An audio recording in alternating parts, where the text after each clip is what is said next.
Une équipe est composée d'un ou plusieurs canaux, et ensuite, chacun de ces canaux est composé de quelques onglets. Allons les voir.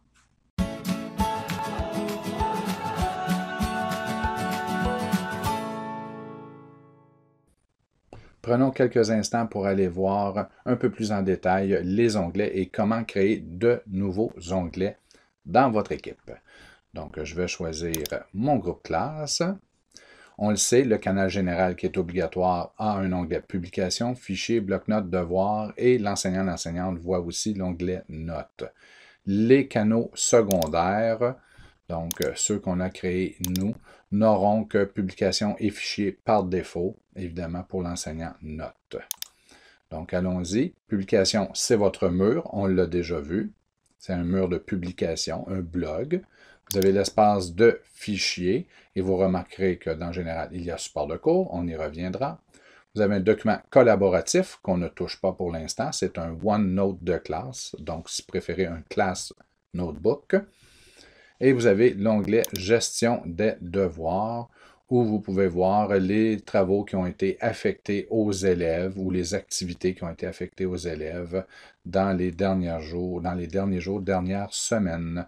Vous avez aussi l'onglet de gestion de notes qui est visible par l'enseignant, l'enseignante, d'accord?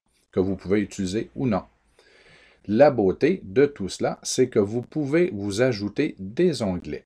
Dans l'affichage, évidemment, on est limité parce que vous risquez d'avoir un menu déroulant, mais vous pouvez quand même faire un plus et ajouter un lien vers un site web. Si vous utilisez Padlet, par exemple, comme moyen de diffusion, vous pourriez choisir site web, inscrire ici dans le nom de l'onglet Padlet et copier-coller le lien vers le Padlet en question. Là, je ne le ferai pas. Et vous auriez un onglet maintenant intitulé Padlet.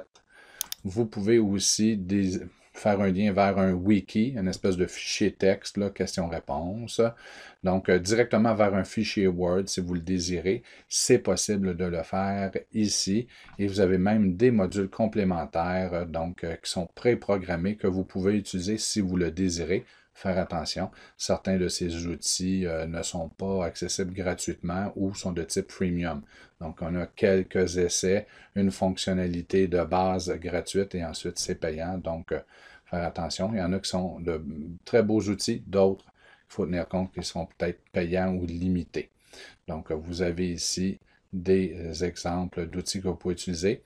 Je vous rappelle que MindMap est accessible gratuitement. Bien, il est payé par le centre de service, donc ça n'est un de ceux qui est normalement limité, mais puisqu'il est payé, il est accessible, MindMap, pour faire des cartes conceptuelles à partir d'ici.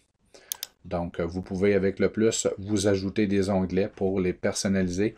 Il est impossible de dissimuler, de cacher ou de déplacer les onglets qui sont par défaut dans le canal. Donc, si vous créez des onglets supplémentaires, vous pouvez les déplacer, décider lequel apparaîtra en premier, mais ces onglets-là ne peuvent pas être déplacés ou cachés, même si vous désirez ne pas utiliser le bloc-notes de classe, il va demeurer dans l'entête. Donc, allons-y maintenant pour chacun des onglets.